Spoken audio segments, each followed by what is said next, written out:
All right, we are here at Cards, Comics, and Games Heroes in Noonan, Georgia. We are here with... My name is Kenneth Moffat, and I'm from Hattiesburg, Mississippi. I'm visiting here for business. All right. So, how long have you been playing Magic here? I have been playing Magic probably longer than some of you have been alive. I started playing back around the original Ravnica Lorwyn time, right when Planeswalkers came out. And what got you started? Did you have a friends group, or what was going on at the time? When I was in college, saw a couple friends of mine playing it. I've always found it interesting growing up watching older kids, and I started playing it. Found out I loved it. It's a very strategic card game, resource management. Fell in love with it. Fell in love with the art styles, with the stories, and it's just kind of grown into a very expensive addiction. But I wouldn't have it any other way. And what was your first set that you can remember playing? And do you have a fondness for it now?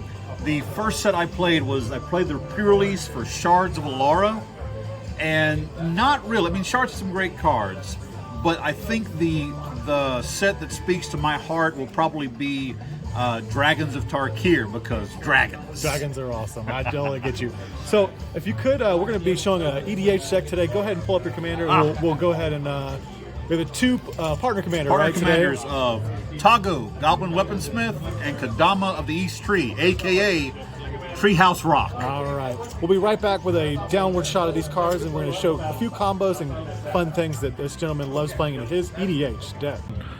All right, we are back here for a red-green partner mechanic. These two are. Go ahead and tell us about these two. All right, we have Toggo, Goblin Weaponsmith. He is a 2-red, a 3-mana 2/2. He is a Goblin Artificer.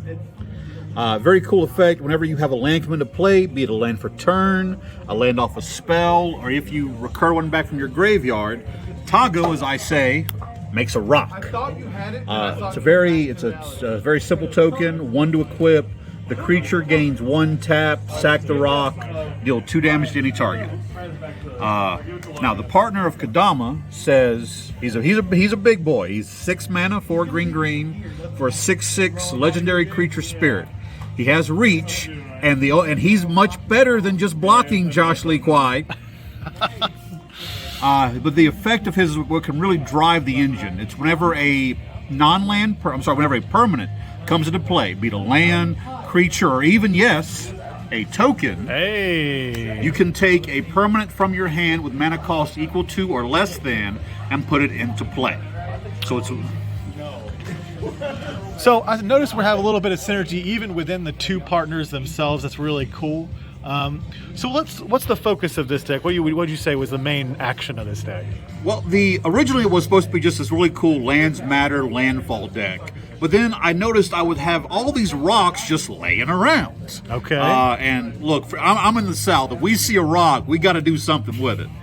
And so the best thing to do with any artifact is to get you a good Crack Clan Ironworks, grind it up, and make mana with it. Oh, man. So what are some of these payoffs? You're getting a lot of mana, you're getting a lot of rocks, and you're pumping out with this Core Clan Ironworks right here, sacking it. What's some of the things we're paying off for? Well, I've got a few of the usual X spells, like Starstorm. I've got the new one, the red-green one, that lets you bring back any number of cards from your graveyard at random.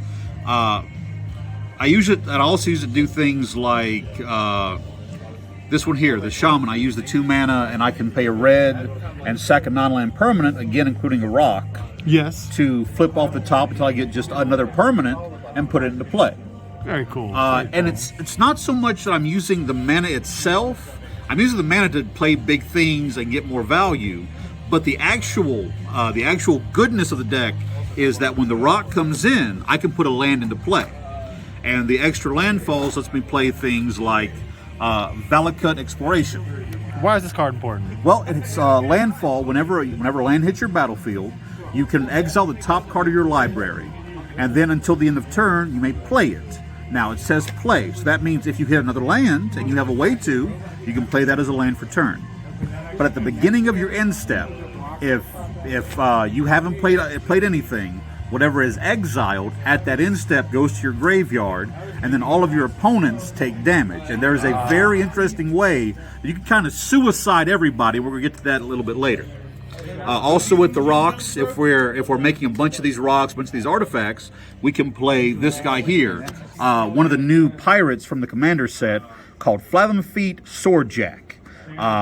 Whenever he attacks, he deals damage to a player or planeswalker equal to the number of artifacts you control. Wow, that's got to be really good with the rocks. I don't know how he got in at an uncommon. Now, this guy is great. Can you explain this Encore mechanic right here? Encore it's interesting. It's an activated ability. If this creature's in your graveyard, you can pay its Encore cost, which I believe is 5 and a red. Now you exile that from your graveyard, and for each opponent, you create a token that's a copy of it. On the battlefield, it has haste, and it must attack that opponent if able. Okay. And that would be almost 3 triggers of him attacking. Correct. That'd be really good. Now another thing with all these rocks, they are equipments, and so we have a new card from Kaldheim, one of my new favorite sets, called the Reckless Crew. You can make X 2/1 red dwarf berserker creature tokens, where X is the number of vehicles you control plus the number of equipments. And then for each one of those, you can actually attach an equipment to that dwarf. So if I'm using Toggo and making 5-10 rocks a turn, suddenly I play this, and now I've got a bunch of dwarves I can equip the rocks to and start having fun. A bunch of power on the table, and what a beautiful full art foil card that makes. You gotta flex on people. What are some other pet cards that you really enjoy in this deck? Believe it or not, and he's a weird one, I love Living Twister. This little dude right here can do so much. He doesn't look like much. 2 red and a green for a 2/5. You know, he blocks decently, doesn't really kill much. And even the first ability, 1 in a red, discard a land to deal 2 damage to any target, is not the one I use the most. It's that green, return a tapped land you control to its owner's hand. Because next to it here, I've got the card Turn Timber Symbiosis. Now, this is from the we went back to Zendikar. You can have it. You can play it as this spell, or you can play it as a land. And sometimes what I've done is in the early game, I need the land. I play Turn Timber, and then let's say it's later in the game, I need a big threat. I can go cool, pay the green. I'll tap this for the green and then return a tapped land to my hand, and suddenly, well, look at that. I've got a big hunkin' spell that I can get somebody out with. All right. And he also works very well with this card, Ashaya, Soul of the Wild. She turns all of your non-token creatures into a land subtype. They're still creatures, but they gain that land subtype, specifically forests. Now, let's say somebody's about to wrath the board. They're going to destroy everything. Common in Commander. Very common, but I love my guys. I don't want my guys to die. So what I can do is if she's out, I can tap them for a green, and using his ability, start bouncing them back to my hand. And then with the amount of mana I can produce each turn, on the next turn, I just refill the board. Now, I used Mina and Din here as an example, but this deck also wants to play lots of lands each turn. I think right now I can get up to about 6 lands a turn. Then you have guys like Ancient Green Warden where you can actually play lands from your graveyard. Now, I love playing lands, so my opponent should as well. So that's why you play stuff like this little friend of mine right here, Reaver Druid.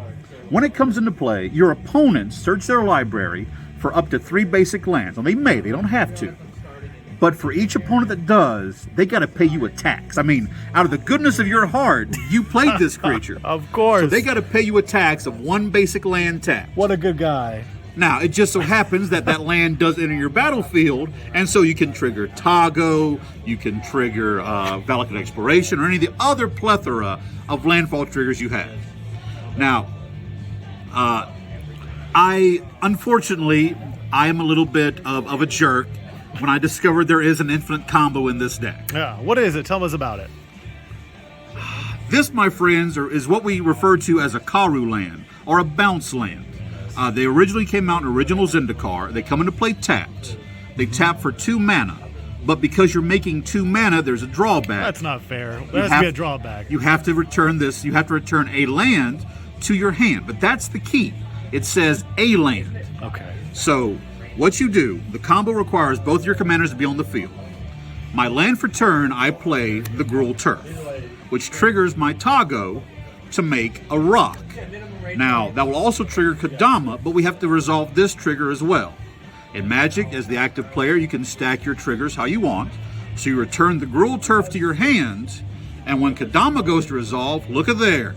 You've got a 0-drop permanent to put in off the rock token, But a land came in. Toggo wants his rock.